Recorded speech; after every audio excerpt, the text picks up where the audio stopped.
Previously in parts 1 and 2, we covered Python's scalar, sequence, and set types. We learned about the mutability and hashability of these types. We also saw that the sequence types allow us to look up values quickly by their position in the sequence using the square bracket syntax. What if we could look up values just as quickly, but by an arbitrary key instead of a number, like a key-value pair? In this part, we'll first explore Python's mutable mapping type, dictionaries, and then move on to the immutable mapping type, frozen dictionaries, which is new in Python 3.15. An interesting historical note about frozen dictionary is that the idea is nothing new at all. We saw in part 2 that data types can have their frozen counterparts like set and frozen set. But what's even more surprising is that frozen dictionary was already proposed in 2012 to be introduced in Python 3.3, but was rejected at the time. We'll understand what has changed since then that led to its acceptance in Python 3.15. We'll also finalize our discussion of Python's built-in data types with a when to use which type guide. This will help you choose the right data types with real understanding instead of just memorizing the differences between them or their syntax. In this channel, we bridge the gap between writing Python and shipping production-ready Python, covering the essential ideas and tools you need to get there.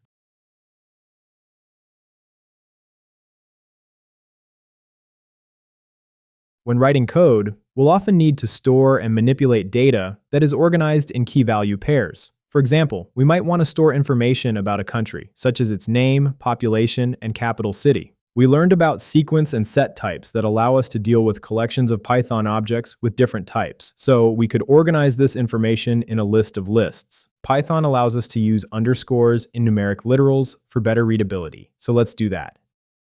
Now to answer the question, what is the capital of France? We would have to loop through the list of countries, check if the name of the country is France, and then get the capital. We could also make this a little more readable by using sequence unpacking. But this is too much code to write just to query the capital of a country. We didn't even cover the control blocks like for loops, if, and break statements yet. It also doesn't scale well if we have a lot of countries in our list, since we're looping through them one by one. A Python dictionary solves this directly. It stores key-value pairs and looks up values by their keys. Here, we organize the information about each country in a tuple, and then stored the tuples in a dictionary as values while using the country name as the key.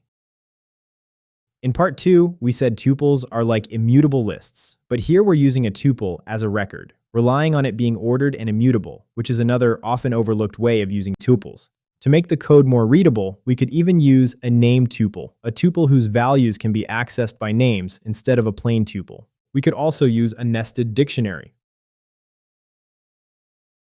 The quick lookup of a dictionary is made possible by using the hash table idea for the keys of the dictionary. Hashing also powers the set types, as we saw in part 2. The keys of a dictionary are hashed to find the bucket that holds the corresponding value, which is what makes the lookup fast. There are two straightforward consequences of this. First, the keys of a dictionary will be unique since they're hashed, just like sets contain unique elements. If you try to use the same key again, it'll overwrite the previous value. Second, you can use other types as keys too, as long as they're hashable. For example, you could use integers or tuples with immutable elements as keys, but a list or a set can't be used as a key since they're mutable and not hashable.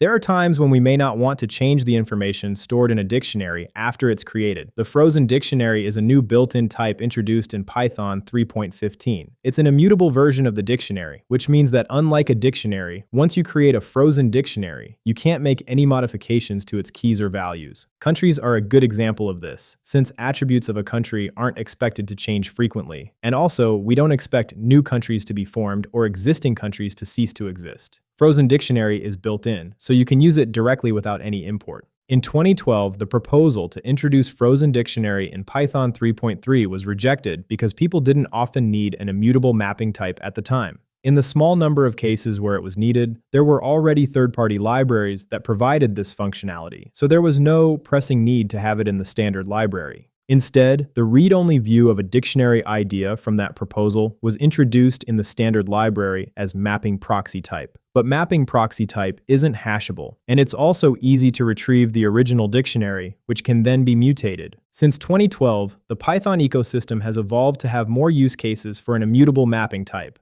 For example, async I/O was added in 2014, and more recently, free threading was added in 2024, and concurrent interpreters was added in 2025. Don't worry if you don't know what these are. We'll cover them in the next chapters, but these are all features that allow you to write code that can deal with or do more than one thing at the same time. Concurrent and parallel programming have increased the need for immutable mapping structures that are safe for such work, which led to the acceptance of frozen dictionary in Python 3.15. So which data type should you actually choose to use and when? The basic flat types like none, booleans, numbers, strings, and bytes are usually a straightforward choice for representing simple data since they're all immutable and hashable. Just keep in mind that the immutability of these types may mean you're creating a new object when you operate on them, which can lead to performance issues if you're doing a lot of operations. But more often than not, you don't have to worry about this. Take building up a long string in a loop. The advice you'll usually hear is to never write this. People will tell you that plus equals on strings is slow, so you should always collect the strings in a list and join them at the end. The join method is good advice, but the slow part is mostly a myth because CPython optimizes the plus equals pattern for strings as long as you stay inside a function. When the string you're growing is a local variable that nothing else refers to, instead of building a brand new string and copying everything across on every step, it grows the buffer it already has in place. You can watch this by printing the string's ID as the loop runs. It stays the same across most steps, the same buffer being extended, and only jumps on the occasions where the string outgrows its slot and has to move to a new place in the heap. Note that plus equals optimization is an implementation detail, not a language guarantee. That's why the join method stays the more predictable choice. But the optimized case is common, and the simple loop is rarely the disaster it's made out to be. On the rare occasions where it does matter, Python gives you tools like joining, slicing, and byte arrays.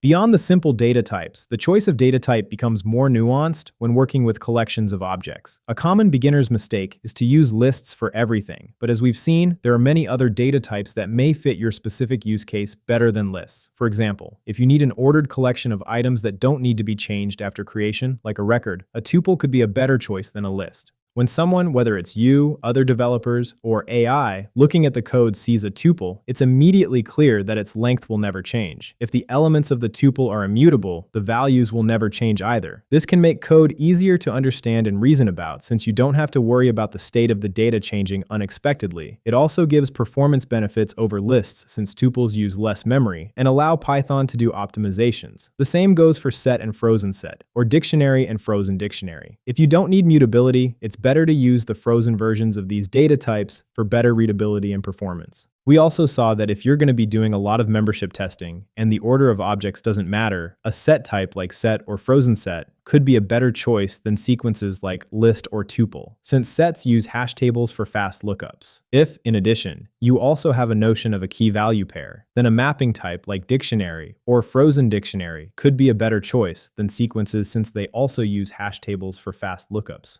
Once you learn about all the data types you can use in your code, there's a tendency to over-optimize by using the most specific data type for a given use case. But it's important to remember that readability and maintainability of code are also important factors to consider when choosing a data type. We've seen this famous quote before. Optimization may be important, but it shouldn't be done prematurely. You should first write code that is correct and easy to understand, and then optimize only if it's necessary and you've actually identified the performance bottleneck through profiling.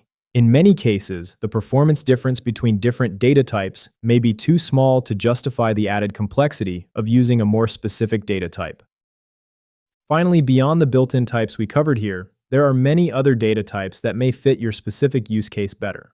Here we show a table of some of these data types without going into details, so that you can get a sense of the options available instead of reinventing the wheel.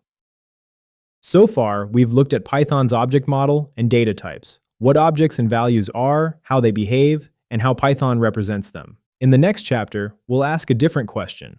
Once we have objects and values, how do we tell Python to decide what happens next? That brings us to control flow. We'll cover familiar constructs like if, for, while, break, continue, and return, but from a deeper perspective. Our goal is never to memorize syntax, so we'll look at how these statements shape the path of execution, how conditions redirect a program, how loops repeat, and what these ideas eventually reduce to in a computer program. See you there.